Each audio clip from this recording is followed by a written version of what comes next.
We are back on Taking Care of Business on Koerner Radio, News Talk, 1180, 1230 KGEO, 1410 KERI, and now in Albuquerque, New Mexico on 1000 KKIM. Our guest by phone, Gary Bauer, former presidential candidate, former person working in the Reagan administration for 8 years, and also the former president of the Family Research Council. And president today of what? Of American Values. Wow. So we can move on from the abortion issue and maybe get into some other issues, some political issues. And I think Marty had a specific question he wanted to ask. Oh, okay. About I know you had made the comment a couple years ago, and I totally agree with you that Iran will shortly have the bomb. And do you think, a couple questions here related to that, do you think Israel is going to have to act on their own? Are we getting close to that red line where they're going to have to do something?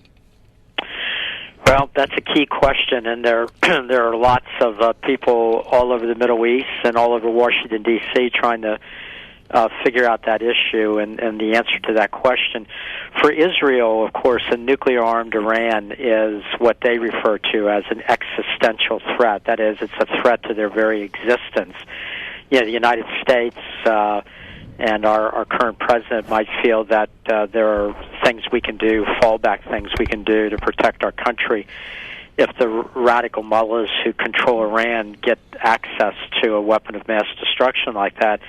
But Israel can't take the chance. They have no margin of error. Some folks believe that even one nuclear weapon detonated in Israel would be the end of the Israeli nation. Certainly several would do that, and we know that the leaders of Iran, while they deny the first Holocaust took place, are busy promising a second Holocaust if they have the ability to do it. So I don't know what the answer is to the question, but the question itself shows that we're headed toward the edge of a cliff, and I'm afraid the way foreign policy has been being conducted on behalf of the United States right now, we're actually making war, unthinkable war, more likely in the Middle East, not less likely. Do you think we should have gone into Syria?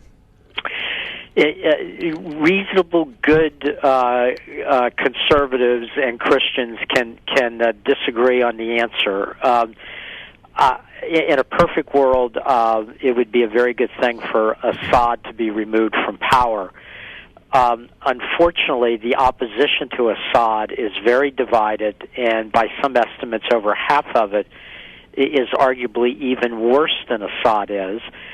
In addition to that, many of us have zero confidence in the current president of the United States to be able to navigate what would be a very challenging military operation in Syria, given his record in the rest of the Middle East, where time and time again he's come down against sitting governments only to see those governments being replaced by the Muslim Brotherhood or other extremists. So we literally are facing a Hobson's choice where the United States is left with no good options. Yeah, it's true. You know, it's interesting. We had Bruce Hershenson, who you probably remember on the show a couple of weeks ago. He's still teaching down at Pepperdine. Ah, fantastic! Yeah, he's a good man. Yeah, great guy. I like Bruce a lot. We've become friends over the years. But anyways, he and I and Clay, all three of us pretty conservative. We're on opposite ends of the spectrum on this. I can't make up my mind. I still can't. Clay's against it. Bruce is all for it. But again, there's no good option here. I don't know what the answer is. But well, I would say to my friend Bruce, another factor to consider here is that it's almost impossible to go to even a limited war if you don't have the support of the American people for it. And the polling on this is overwhelming. I was shocked when I asked my own email list, what they wanted to do, that the lack of confidence in the president is so pronounced that people that normally would be very much in favor of dealing with Assad just lack the confidence to support doing it under this kind of leadership. I think a strong president would have already taken action. I agree. I agree. Definitely.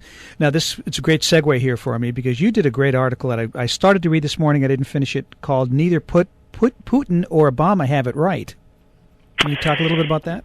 Yes. President Putin of Russia a few days ago penned a guest editorial in the New York Times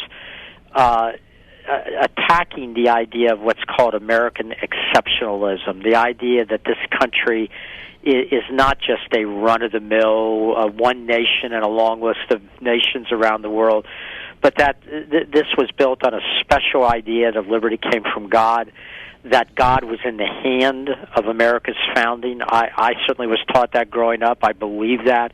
I think miraculous things happened during our founding that I can only explain by the hand of God. And I believe that America over the years has had a special role to play in, when it can, protecting liberty and in fulfilling the unraveling of history, the presentation of history as God intends that history to play out. Putin attacked that idea, and I wrote in this article you referred to that the President of the United States doesn't believe in American exceptionalism either. Not at all. In his first year in office, he was asked whether he believed in it.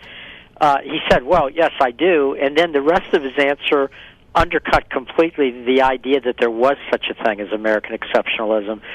I think it explains a lot of the president's policies. In fact, I think the evidence is strong by his own statements that he thinks America has been a force for bad in the world, and that he thinks it would be better if we were downsized, if we were not such a major factor on the world scene.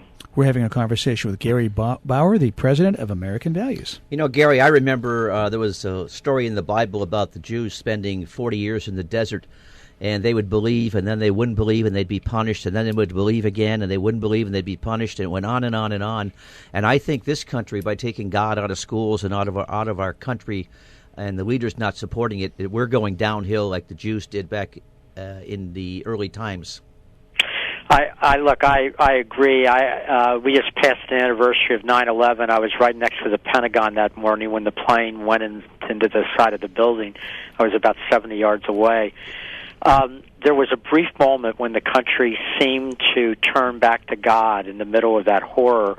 It quickly faded. I wish, looking back on that our leaders of both parties and our religious leaders would have made a massive call for this country to go to their knees and pray for God's protection on our country, and repledge to the God of Abraham, Isaac, and Jacob, the God that is mentioned in the Declaration as the author of our liberty, to repledge to that God that it is He who we give credit to for the great freedom we've been able to enjoy as a nation. Can you tell me why it appears that the Jewish people seem to be so strongly supportive of the Democratic Party, and especially this president? You know, they have waned in their support for Obama. More American Jews have been voting Republican in recent elections than any time in the recent past. And interestingly, the more religious the American Jew, the more likely they were to vote for conservative candidates, including in the presidential elections. But many American Jews are extremely secular and not observant Jews. And quite frankly, in many cases, their faith tends to be their political liberalism. You know, that's a great question, by the way, Clay, for our next guest. And you guys are doing great segues for me. I appreciate this. You're making my job even easier today. I was going to ask you about the Manhattan Declaration, which I firmly believe in. Can you tell our listeners a little bit about that? Well, a few years back, a number of Christian leaders got together and wrote a statement of first principles that we all embraced as believers. Now, the signers came from a lot of different faith perspectives: evangelical, Catholic, Baptist, etc. And there are theological differences between these faith traditions. This document did not attempt in any way to sweep under the rug or come to some sort of compromise on deeply held theological differences. But as people of faith, we felt there were things we did agree on about the nature of liberty, about our country, about family, about God, and so forth. And so we wrote this statement, circulated it, and now have put it out there and have gotten hundreds of thousands. I haven't checked recently. It may literally be over 1 million or more people around the country to sign that Manhattan Declaration as a set of values and beliefs that they too embrace. Yeah, but it's almost a form of civil disobedience in a way, because it says not to comply with certain laws that may deal with issues like abortion and that type of thing. Well, that's exactly right. I mean, this is going to be an interesting time for Christians in America as certain people in our government attempt to force Christians to participate in or subsidize acts, movements, undertakings that are anathema to the teachings of our faith.